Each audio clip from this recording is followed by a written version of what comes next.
to the May edition of the Coffee House, where, in the next hour, Trans-Africa founder Randall Robinson discusses his autobiography on writer's block. DJ Renegade turns poetry into jazz, and jazz into poetry. Parents bat around at what age it makes sense for their kids to learn to win and lose at sports. That's on Body and Soul.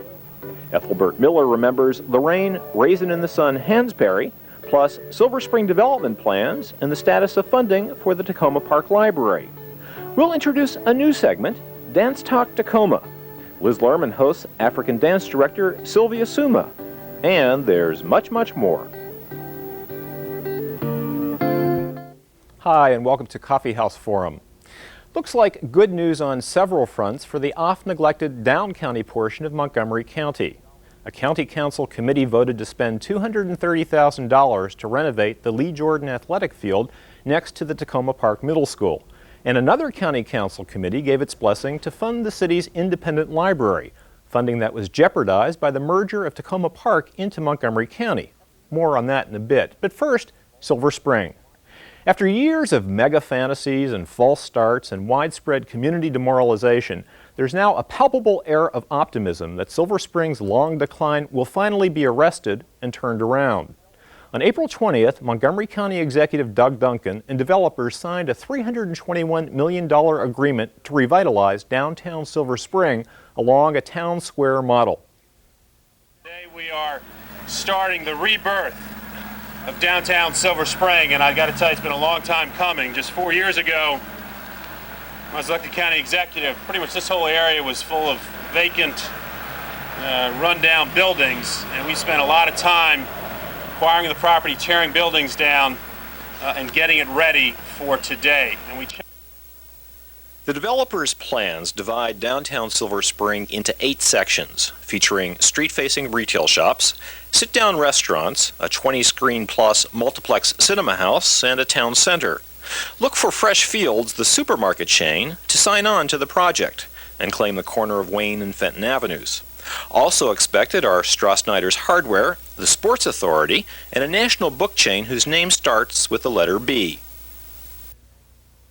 I can tell you the ones that are real, but we can't give you their names until they sign, and now that we've signed, they'll sign. Movie theaters are real, bookstore is real, 2 restaurants, a grocery store, the name of which you'll all recognize and all be happy to see here. And that's it for sure at this moment. Very shortly, once we've shown them that we've signed and the county has signed, they'll sign.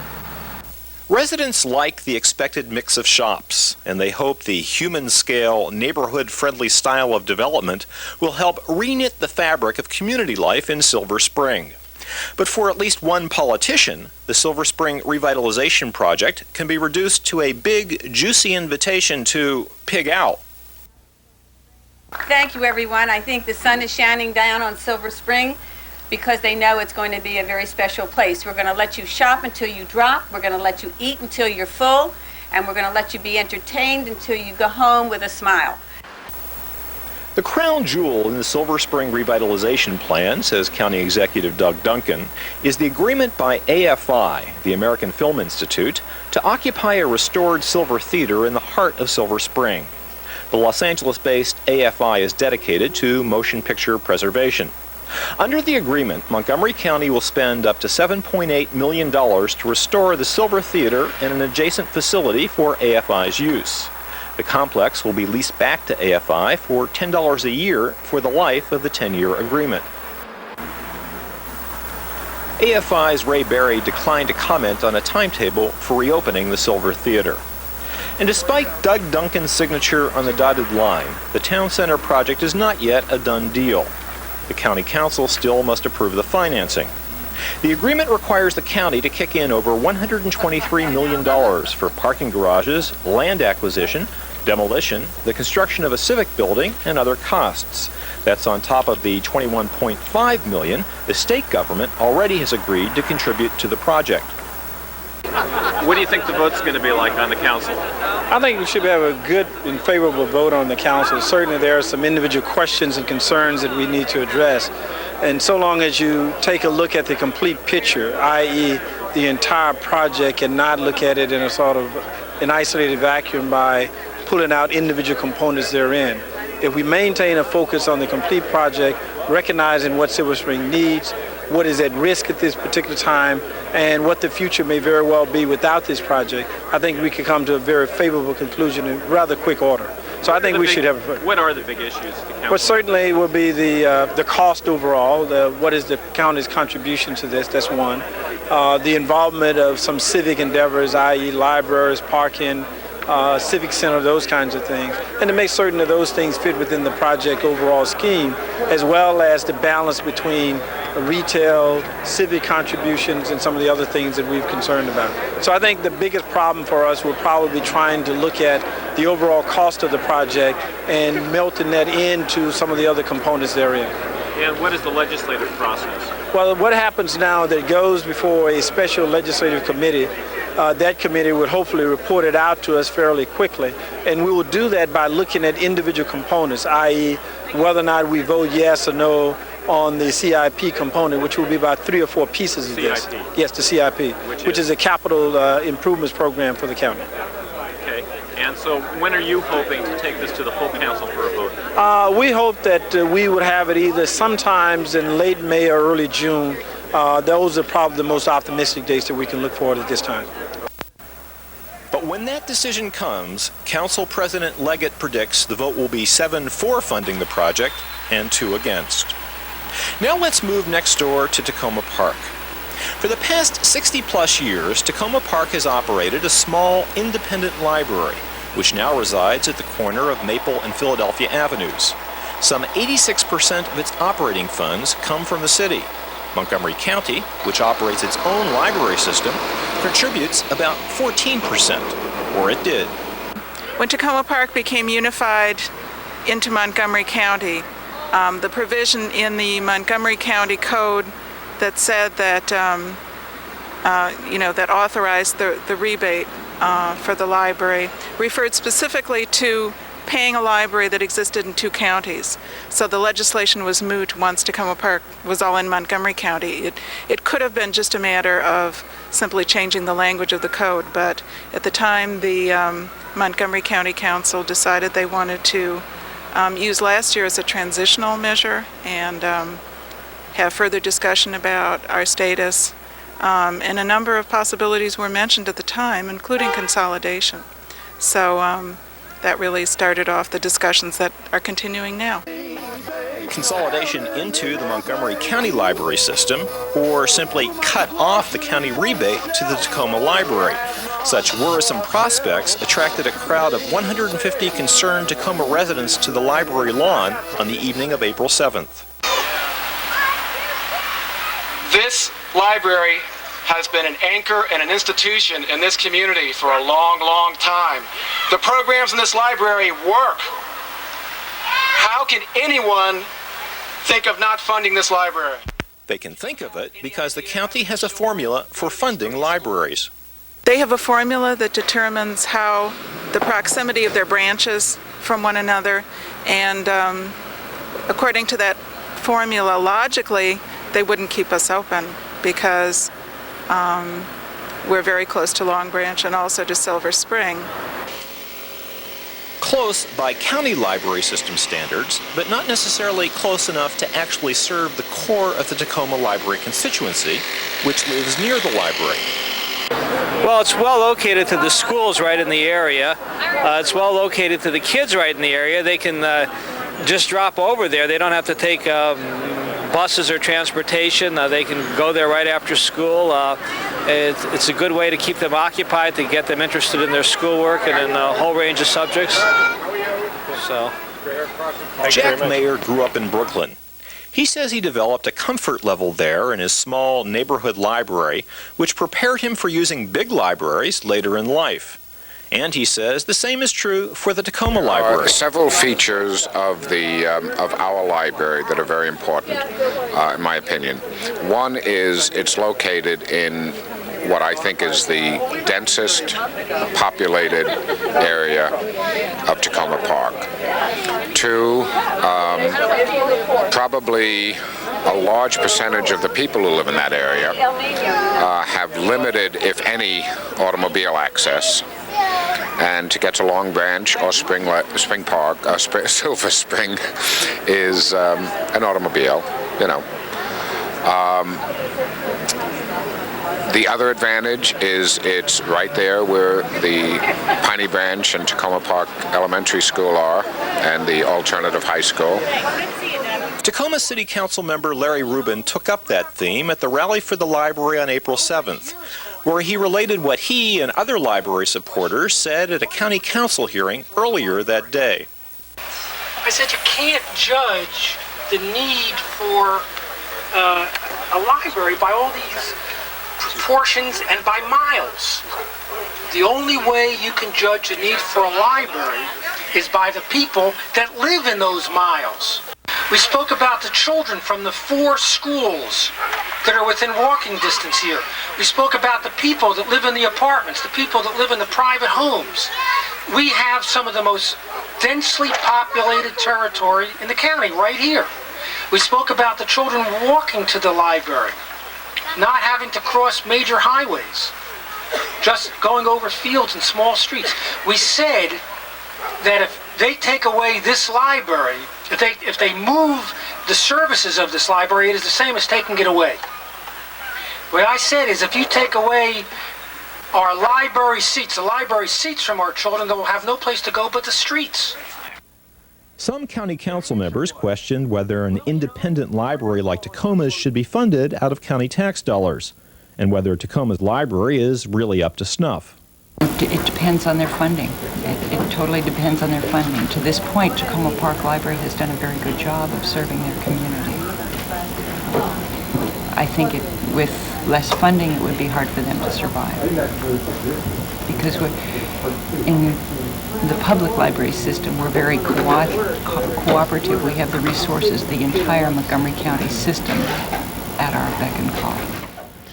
And if for an independent library like Takoma's, which is outside of that system, are they also outside of the library community? No, they're not. I mean, I participate with people who work for that library in professional associations, so they are in touch with what's going on in the library, the broader library community. But why stay independent of a county system which even Takoma's library director considers one of the best in the country? Ellen Robbins says local autonomy means greater flexibility and responsiveness. We've kept, even before we had an automated system, we kept a record at the desk of what people asked for, what they wanted, areas where maybe our collection wasn't as strong as it should be to reflect, to meet the needs of people here.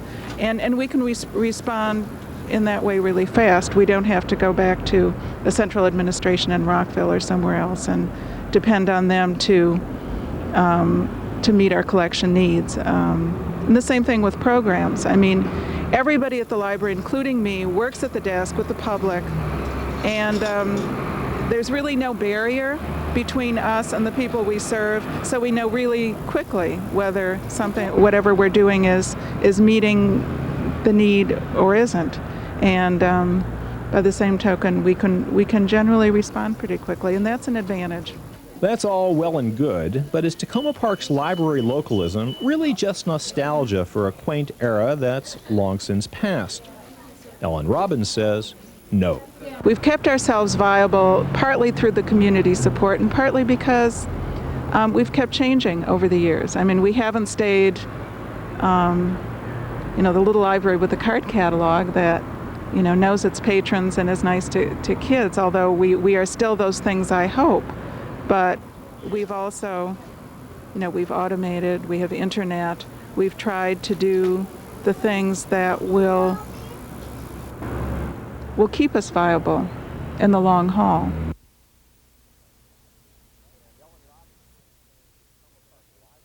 And Ellen Robbins maintains the Takoma Park Library is a bargain for Montgomery County. She says it would cost the county more to transform and operate the Takoma Park Library as a branch of the county system than it does to simply pony up the annual rebate. Apparently, some county council members are listening. The Health and Human Services Committee, which is in charge of library funding, voted unanimously to support the Takoma Park Library for the year. But Ellen Robbins notes that, as yet, there is no agreement as to a formula for future funding of the library. So, library supporters or cautioning residents, remain vigilant. I'm Mark Cohen, and this has been Coffee House Forum. Still to come, keeping score on kids' sports, Sylvia Suma on African dance, Trans-Africa's Randall Robinson discusses his memoir, Ethelbert Miller remembers Sweet Lorraine, and DJ Renegade raps poetry into jazz. But first, storytelling at the Takoma Library. And it's called baboon. This is one of the kind of animals that we see in the zoo. And there are other animals in this book like we see in the zoo. But these are animals in Africa. This is where they really live, and it's called baboon. And there's a baby baboon and his mama baboon.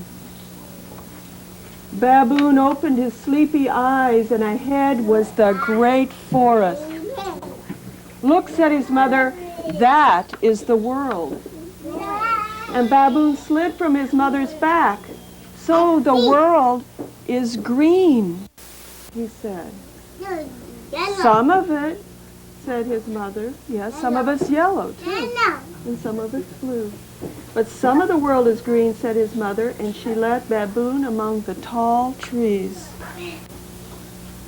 And Baboon stretched and rolled over, and a bird flew by, and a cloud passed overhead, and Baboon fell asleep. When he awoke, the sun was going down, and Baboon watched it disappear behind the trees. Come along, said his mother, and they walked on. And Baboon followed his mother up a tree, and across from him sat a monkey. He was like Baboon. Is he the world too? Asked Baboon. He is, said his mother, just as you are. And Baboon watched quietly, and then he followed his mother down the tree. Now the elephants were huddled together, and the gazelles were resting, and there was no more fire, and the light was gone from the sky, and Baboon climbed onto his mother's back. The world is dark, he said. Sometimes, whispered his mother, carrying him home. And Baboon looked around, and he blinked, and everything was black as far as he could see. He laid his head against his mother's soft neck. The world is big, he said. Yes, said his mother softly. The world is very big. And that's the story of Baboon.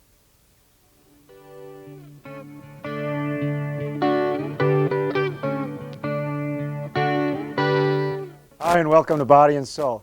I don't know about you, but I am rather sobered by the fact that a huge percentage of the American children who enroll in sports programs at age 6 have dropped out by age 13. There are many causes, of course, but one cause is burnout, which raises a question. Is the typical sports league too much of a pressure cooker for our kids? Put another way, do we overemphasize winning and losing? That's the issue my guests, Sue Immerman and Bill Valdez, are about to grapple with. Hi, hi guys, welcome. You know, when I say grapple, I mean that if we can't agree amicably, we go 2 out of 3 down on the mat. Sounds fair. Sounds fair. All right, so let's do this fast to start with.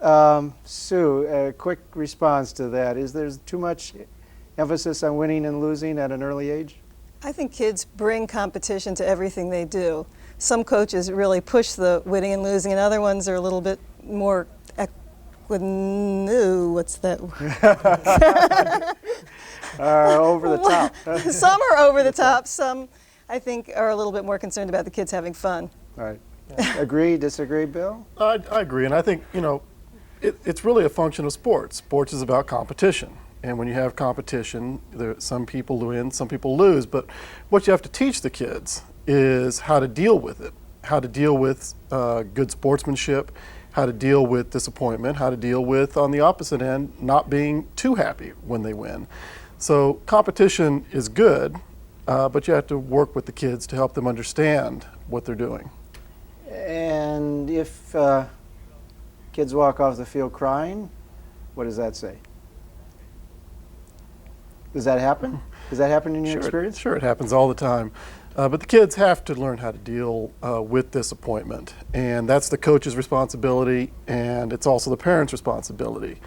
What we try to teach the kids is that no matter how you play as best to your ability. And as a coach, you try to give the kids the tools that they need to compete effectively. And oftentimes when a kid walks off the field, it's because they haven't competed effectively. Okay. Well, now you're both coaches. You both have been doing this for a long time. And so maybe you're more reflective and philosophical. And with that in mind, we sent a camera guy out to the field to just talk to parents, people who don't do this week in and week out, as you two do, and let's see how their answers compare to your answers. I think I'm supposed to say, let's roll it. Is it on? My 7-year-old can't stand to play any game unless there's a real score, unless somebody wins and somebody loses. He's not interested at all in scrimmages or anything that's not real. It makes sense to have score because that's the way the game is played. And as long as the teams are, evenly paired, it seems like a good, and everybody plays, it seems like a good idea. Politically correct bullshit. I really feel as though there's no reason why not. Scoring is good for the kids. They get a sense of who wins, who loses. They get to play harder the next time. I mean, in effect, it's almost not fair to the kids. I think it means that you de-emphasize the score because there's many things that lead into winning and losing, other than learning the skills and having fun and getting the exercise. Yeah. But does it deprive you of having fun and learning the skills by keeping score? I think it depends how it's done. I think it all depends on how the parents do it. I don't think the kids are hung up on the scores as much as the parents. Okay, let's agree that there's a line here, and we're trying to find where that line is, okay? Because there's, well, let me give you an example. Confession. It's good for the soul. Yeah, when my son Gregory was 5 years old, didn't weigh more than 30 pounds, his father took him to a soccer tournament. We drove at least an hour.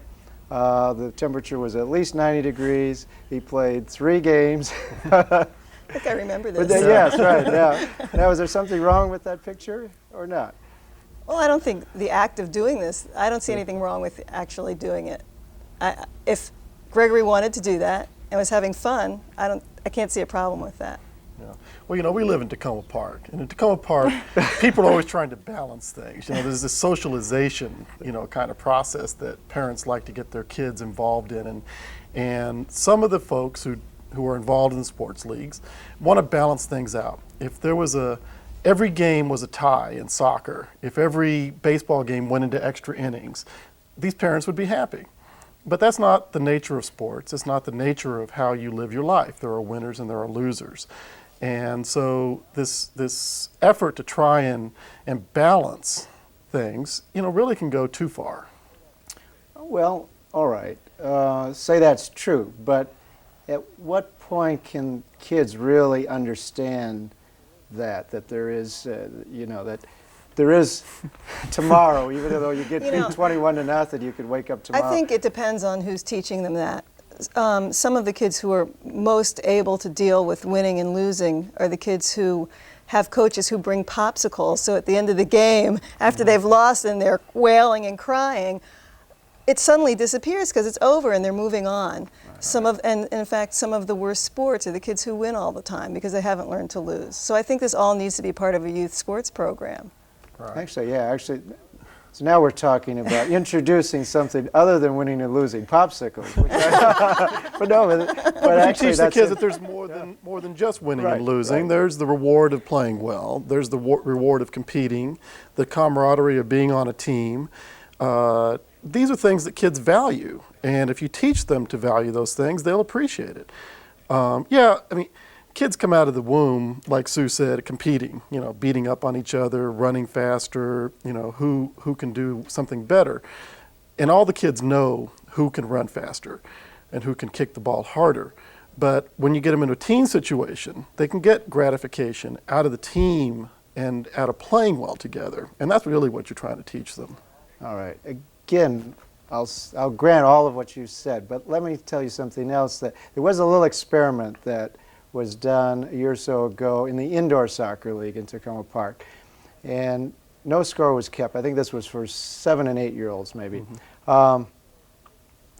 And during the course of those games, the parents stopped watching the games and started talking to each other. So I'm wondering, I mean, the kids enjoyed it just as much, even though the score wasn't kept, but you're fooling yourself if you think no score was kept. I mean, those kids were counting on their hands every goal that was scored. Well, they were trying. I grant you they were trying, but without the little scoreboard up there, it was a lot more difficult. Yeah. So after the game, they fought about who won. Who right? actually won? Yeah. Well, but my point here is that the parents do bring something to this, and the parents lose interest a lot sooner than the kids do if the score isn't kept. Would you grant that? Yeah. No. I don't know. Yeah. We don't publish the score when we play baseball, and we play in the rookie divisions especially. We have 5 runs per inning. We can get up to 5 runs per inning. By the end of the game, the kids are screaming, "What's the score? What's the score? What's the score?" The parents are watching the game and screaming at the kids still, and the kids still want to know the score. Everybody seems to want to know the score. And as you know, Howard, we don't give out first, second, third place trophies in our soccer leagues, but every kid knows who's in first, second, and third. Well, there may be one thing wrong with this program tonight. Now, we all happen to come from teams that win a lot. I mean, we have to be honest about but that. our history actually is of losing teams. I've been connected to a lot of losing teams. Oh, you have. Well, do you remember when you absolutely. rescued our team? When we were losing 11-2 in indoor. But our kids weren't crying. You know, they were taking it, and they took it because it's really kind of amazing. They walk away from the game, and it's like they leave the game behind. And I think it's because they've been taught that it's not how the final score, it's whether or not they played well. And I actually also think the trick is to make sure that the kids are really enjoying themselves out on the field, whether they're winning or losing, and that the spirit of the game is really for fun. I mean, competition's there, but then you have to make it a lot of fun. And we make it a lot of fun. Well, okay. Well, we will not resolve this tonight, clearly. But but I appreciate having you here. No, I was looking forward to resolving it, actually. Thank you, Bill. Thank you, Sue. I'm Howard Cohen. Till next time, be well, do well. Just ahead, Liz Lerman looks at African dance, then a rap poem by DJ Renegade, and Randall Robinson joins Lisa Page on Writer's Block. But first, Jimmy Baldwin called her Sweet Lorraine. For many of us, Lorraine Hansberry was the woman who wrote the brilliant play Raisin in the Sun back in 1959. Today, we often forget that Lorraine Hansberry was also an outspoken voice in the struggle for civil rights in the U.S. and for African independence overseas. Hansberry was a political artist who died when she was only 34. She died of cancer.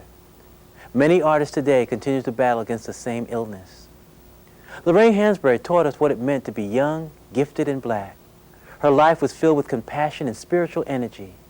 Her work was filled with the type of political vision that made it progressive and groundbreaking. The women and the men she created for the stage and Raisin in the Sun are our neighbors as well as the people we see in the mirror. Today, our bookstores and libraries are filled with the work produced by such outstanding writers as Toni Morrison, Gloria Naylor, and Lucille Clifton. I believe all these women would claim Lorraine Hansberry as their literary sister. They would place the name Hansberry next to Zora Neale Hurston. Hansberry also worked with Paul Robeson during the 1950s, writing for his radical newspaper, Freedom. This year, as we celebrate the 100th anniversary of Robeson's birth, we should not forget Sweet Lorraine, a woman whose life was as beautiful as Robeson's voice.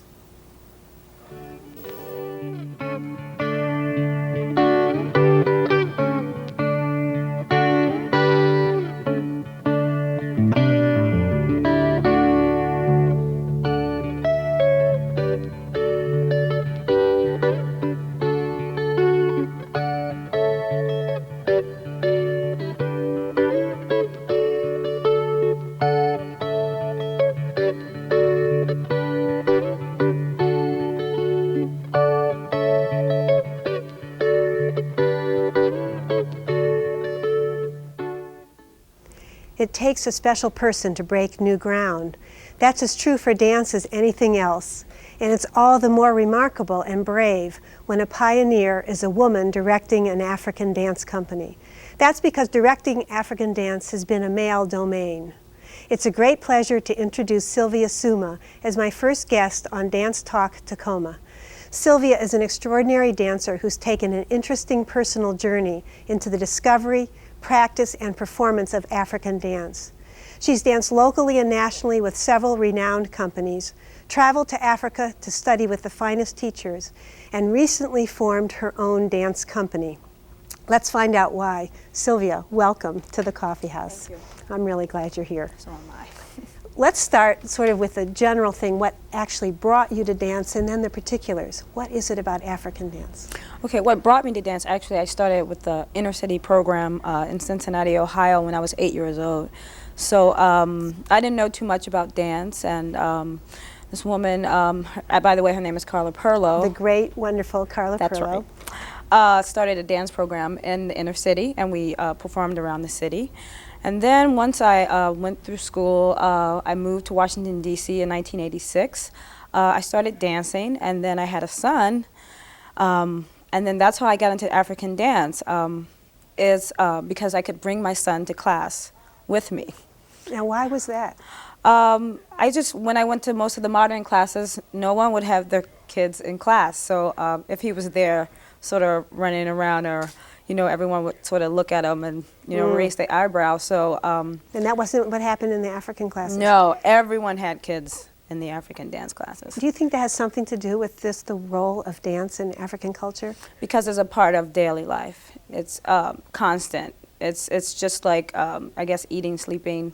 Sounds great to me. It was wonderful. That's great. Well, you've said to me in the past, describe some of the differences between, say, our modern forms and then the African dance. Can you talk a little bit about what is particular about African dance? What is it that you love about it? I guess the spirit. I really, I don't know, the energy, the connection with the earth, with your fellow man, with the other person. It's really very, very communal. And sometimes when I was dancing modern, it felt, I could be on stage with you, but it wasn't like I was really dancing with you. Mm-hmm. And in African dance, you really, and it's true in modern, but I feel like I'm more connected with the person. The music and the dance are equal. Well, I know that any dancer in this country needs to eventually teach just to stay alive, and I know one of the things you do magnificently is teach, not just anyone who comes to the studio, but you are also bringing along other dancers to become teachers as well. We have a tape that we can take a look at of one of your wonderful proteges teaching dance at the Dance Exchange, and maybe we can look at that and you can talk a little bit about some of the things that you see going on in the tape. Sure. Let's take a look. Okay. Okay, that's Kevin Campbell, and he's playing a drum. I'm not sure if it's a djembe, I can't really see, but that's a djembe, and then there's dune. Usually in African dance and music, there's 7 instruments, which a lot of people do not know about. And now Wendy's giving the warm-up. And this is Wendy? Wendy Brown. We've been dancing together actually for about 5 years. And I've been training her to be my assistant. And she's also the dance captain of our dance company. My dance company. That's great. The dance that she's performing right now is called Minjani. It's a dance for young girls, virgin girls between the ages of 7 and 14. And they would dance this dance after they came back from the bush, learning all the facts of life. And then they would perform this dance. It's a very, very fast dance, and it takes a lot of energy. So I guess that's why they're between the ages of 7 and 14. That's great. And this is at the end of class, and it's always wonderful because it's a circle, and it's a chance for people to go out to express themselves. After we just got through learning a series of movement, and you work on energy between 2 people or 1, it goes back and forth. And each person gets a turn. That's kind of go into the middle. And that's right.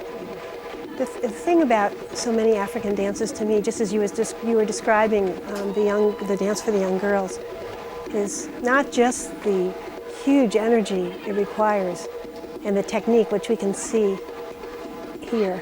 She's gone back now. She's gone back to work on the technique from class. That's correct. As she's working. Mm-hmm. And some students, you know, when we get to the end, you know, I always like to say, if you remember some of the steps, you know, fine. But if you don't, really get out there and release whatever you need to release. And I think African dance is a great stress, tension reliever. That's great. So what I'm hearing from you as we look at the tape is this fabulous relationship that dance has with personal release, personal spirit, but then this communal possibility, and that these dances have so much meaning to the people who are doing them as well. Yes.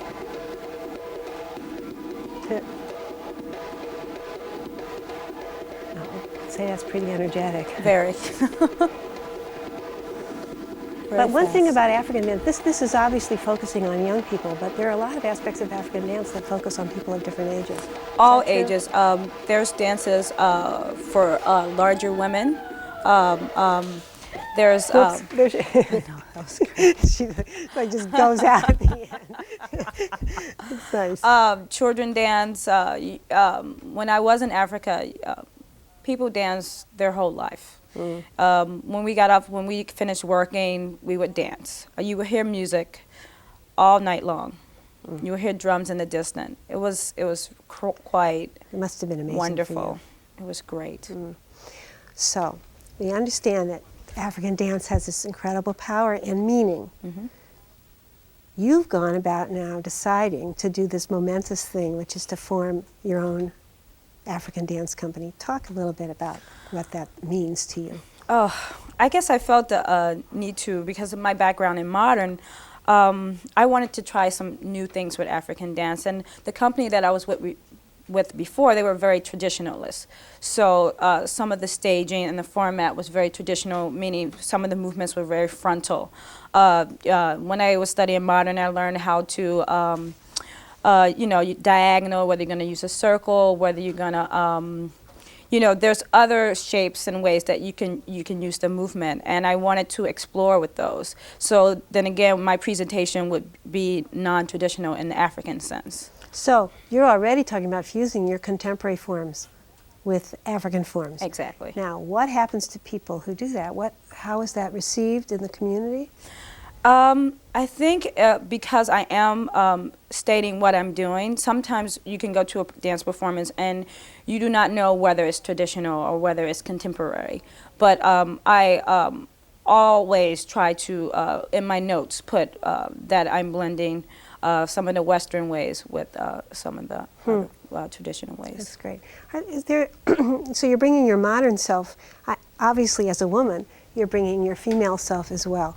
What does that mean in the context of African dance? Well, learning from a man does not move like a woman, and a woman does not move like a man. And so most of my training have been from males until when I went to Africa 3 years ago to study. I mean, I got to study with one female, but the other instructors were male. And it was funny because the female would come over and she would like, no, do it this way. Oh, so but the men still had like a lot of control, so they would like sort of push her aside, and so. And for you to be directing a company as a woman? It's very difficult. Like I said, it's very, very hard. I think also dancers work differently with men as opposed to women.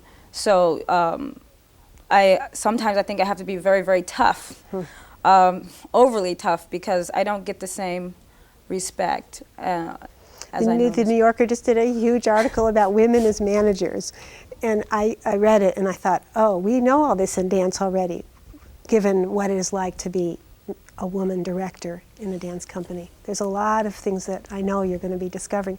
Your company, tell us the name of it and what it means. It's sure, so beautiful. The name of my company is called Koyaba, and I went to Jamaica last year, and I went to this place called Kayaba Gardens, and Kayaba means heaven on earth, and it was the most beautiful place. And for me, when you're dancing and you sort of transcend into another place, that dance feels like heaven to me. And I saw that name and I went to the place and I said, yes, that's going to be the name for my company. And And where will people be able to see your company perform? We'll be dancing June 6th at the Lincoln Theater at this wonderful event called Dance Africa. Yes. There's many artists around the area, African Heritage. They've been around for... Well, Melvin and I used to Yes. dance together a long time ago, so that's a wonderful dance performance. And I feel really honored, you know, to be on the stage with him because he's been in this business for a very, very long time. Well, and that's, of course, the beauty of this tradition. Here you are saying, I'm a woman, I can do this, and still honoring the men teachers that you've had, just as I think you're doing with the tradition itself, moving the tradition along and honoring it too, which is spectacular for all of us. I'm very glad that you've begun this episode of your life and for all of us. It's really great. Just before we leave, maybe one last thing about one of your favorite dances. Just one, could you tell us what it means or what? Sure, one of my favorite dances is a dance that's done in Senegal and also done in Guinea. It's called Lamba, and it's a very spiritual dance. It's the dance of the griot, or jolly, which is a storyteller. And the women usually wear big, beautiful dress that's called a buba, and of course they would have on a skirt that's called a lapa. And the dance starts off to be very, very slow, and then it gradually builds up and gets faster and faster. But it's a dance that you can perform your whole life. And to me, it's always important to give back and to pay respect to the elders. So that's my favorite dance. Well, I hope that is the dance. That is your life dance. Start slow, and that for you, this company just goes and goes and goes. Thank you so much, Sylvia. I want to thank you for joining me today in the coffee house.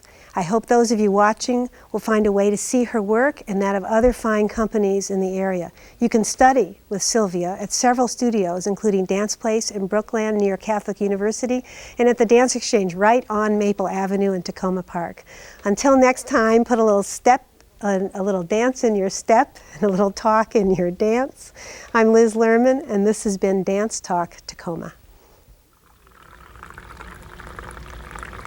Randall Robinson joins Lisa Page on writer's block, but first, DJ Renegade on voice, Laurier Addy on drums. Jazz in 4/4 time. 1.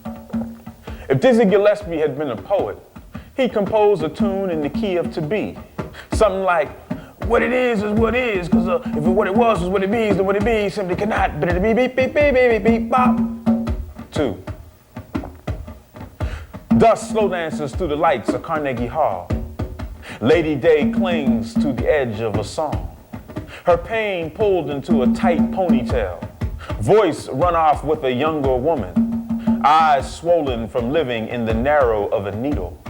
Strange fruit falling from her lips. 3. Coltrane's fingertips trek across the brass tracks of his tenor sax. Riding 3 rails as one, he clucks his tongue, licks sweat from the sweet neck of sound. While he solos his psalm, the piano covers him in a plush robe of notes, while he searches for a riff that fits, like the name of the Lord on the lips of a frightened child. 4. Miles was one deep black brother, black and mysterious as floating smoke, black as a patch of sky around midnight, black as the kettle that stewed a bitch's brew, black and turning like a new tire for miles ahead. Miles was so black he was kinda blue. Miles was slick as black ice, cool as black snow, sweet as black cherries on a downbeat like a blackjack. That's a black Jack Johnson, a black Jack Hammer, a black Jack of all trumpeting trades. Miles, the Jack of spades, was our ace, cause he played night colors. Like deep black, triple black, shiny black, center black, ashy black, quarter black, multi-black, mega black, all shades of Miles, shifting harmonic gears in his chromatic Ferrari, blowing blue moves with his black turn to the audience, speaking coolly in the colors of night.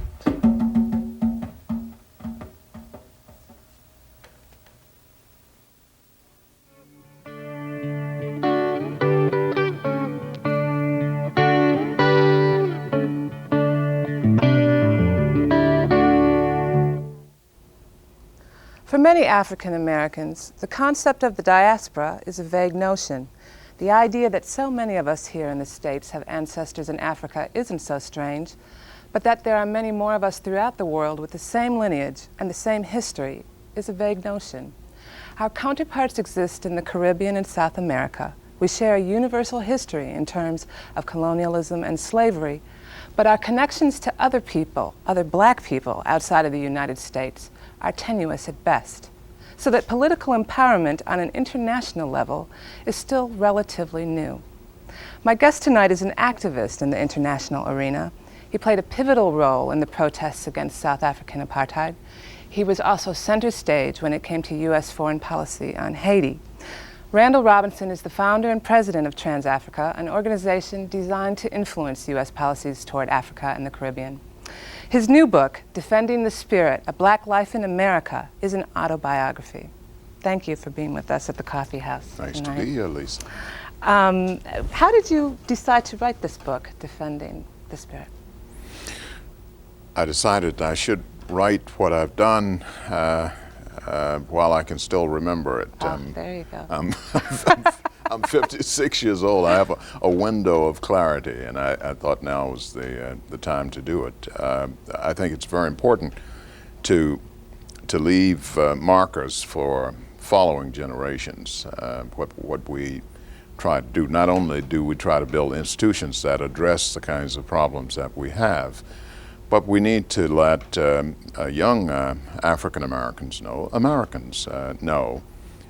what our country has done in foreign policy, where we stood on the great global human rights issues, what we supported, what we opposed, so that they can be indeed better Americans. In the last analysis, democracy is rooted in an enlightened citizenry.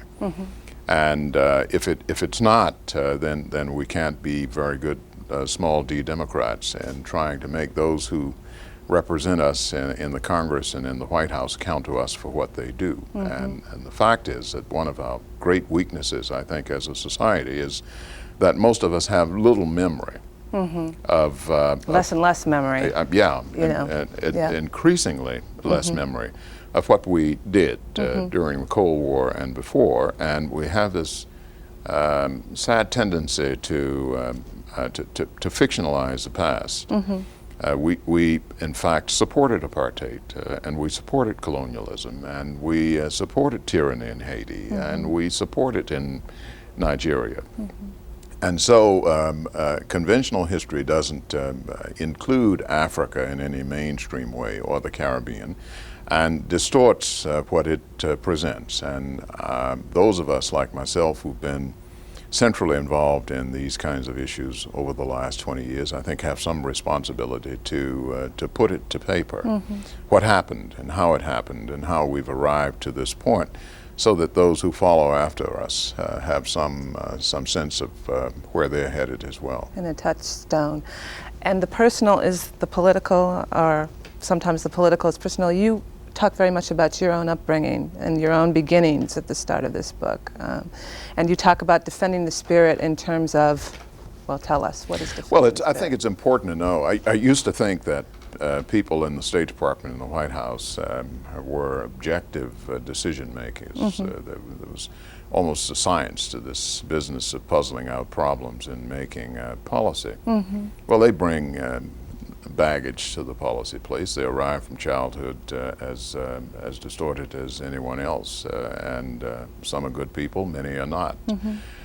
And of course, I thought when I was a child naively that racism was a phenomenon of the American South. And if I could just escape the South, life would be better on the other side. I was disabused of this notion when I moved to Boston to go to law school, and then I went abroad. And when I spent time in South Africa, it all became very clear to me. While the world is many places, the multinational corporate world sees it as one. And smiling down on apartheid in South Africa were billboards, Colgate, Palmolive, General Motors, and Ford, and the rest. And so the U.S. was very much instrumental in the private and public sectors in underpinning the apartheid system. And I came to understand that this business of racism is a cancer that reaches across the world. And in as much as the U.S. is the most powerful nation on earth, particularly now, with the demise of the Soviet system, that we who live here have, I think, a special responsibility to make our own government have its policies consistent with its ideals and to make our own government behave. So that's our responsibility to the human family, and in a narrower way, that's a responsibility that African Americans have to ourselves and to Africa and to the black world. And it's something that I think grew out of my experience. That was a mean and bitter experience in the Old South in the 40s and the 50s. But you knew that you were interested in Africa when you went to Boston, right? Wasn't that, or just after law school? I had an interest that was unfocused, and I think because my parents were interested in issues like that. First, I had great interest in human rights issues. My father was a sort of crypto admirer of Paul Robeson when one had to be to virtually survive in the 40s and 50s. But my father taught history in high school, so the house was full of books about global affairs, and he was interested in that sort of thing. And I was, unlike my brother Max, who was interested in these kinds of issues when he was very young, I was a jock. But still, the environment was so saturated with this, some of it even touched me. And in the last analysis, I grew extremely interested in it when I was in the service and when I went to law school. This whole notion about our connection to Africa, as much as Africa had been distorted for our consumption, Tarzan movies and the rest, I had some profound notion and suspicion that this wasn't the way it was. And in any case, it was the continent that was the fountainhead of our people, and I wanted to discover it. And it's made all the difference. Absolutely. Well, you talk about, you just mentioned the service. You grew up in the segregated South, and so that it was when you went into the service that suddenly you were in a more integrated situation. I never met a white person until then. Right. Save the Jewish store owners for whom I worked, grocery store owners. I never met a Gentile white person in Richmond, Virginia until I was 22 years old, having left Richmond. I never sat in a classroom next to a white until I was 26 at Harvard Law School. That was the rigidity and complete comprehensive stricture of segregation in the Old South, American apartheid. And it's definitely, I mean, the book is so clear on that, your descriptions of the neighborhood and the characters and the way that things were set up there. It's interesting to me because most of the book is on this international level. It's full of Africa and the Caribbean and foreign policy, and yet you have this intimate story as well in terms of your background and your upbringing and the closeness of the community and how sort of bolstered you were, and it seemed as though your whole family was close-knit in this all-black situation that really has gone the way of the past in a lot of respects. Well, I think the book was written that way to make it consumable, number one. I sometimes think people who are specialists in certain areas, foreign policy, medicine, science, other areas, write in parochial fashion to make the work off-putting to most people, just simply unreadable. Right. But these are human stories about not just the world, but our own community and how we behave in it. And I told it from an intensely personal perspective, because in the last analysis, people are either helped or hurt by policies. Absolutely. The last analysis, at the other end of our policies in the world, are people that we don't often see under our bombs in Cambodia, under our economic policies that are crippling the Caribbean, under apartheid that punished South Africa. People suffering. And I think we have a responsibility to those people. And I saw their suffering as not very much unlike my own. Well, exactly. I mean, I think that's what is sort of metaphorical with the book, is that you start with this little community in Richmond, and then you have this international community. And international figures become like members of the family, like Aristide, your descriptions of him and what he goes through. With you, Mandela, so many people become very intimate characters in this book. And I mean, all stories are local, aren't they? Yes, I mean, they are. it's another place, but it's the same place. Mm-hmm. And we have this way of making communities far away some distant abstraction. Mm-hmm. They're not.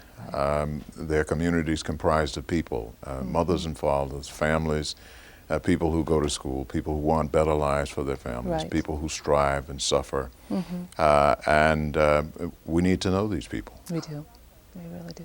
You also, and we're unfortunately, of course, running out of time, but you also talk about your brother Max, and just I really enjoyed all of the early stories about you and about your sisters Jeannie and Jewel. Mm-hmm. But that we sort of see them into adulthood and see what kind of people they become, what kind of person you become, in the scope of all this other exterior stuff is really, it's really a pleasure to read. So. Oh, thank you. Yeah, and thank you very so much. Many thanks to Randall Robinson for joining us in the coffee house. Again, his new autobiography is Defending the Spirit, A Black Life in America. I'm Lisa Page, and this has been Writer's Block.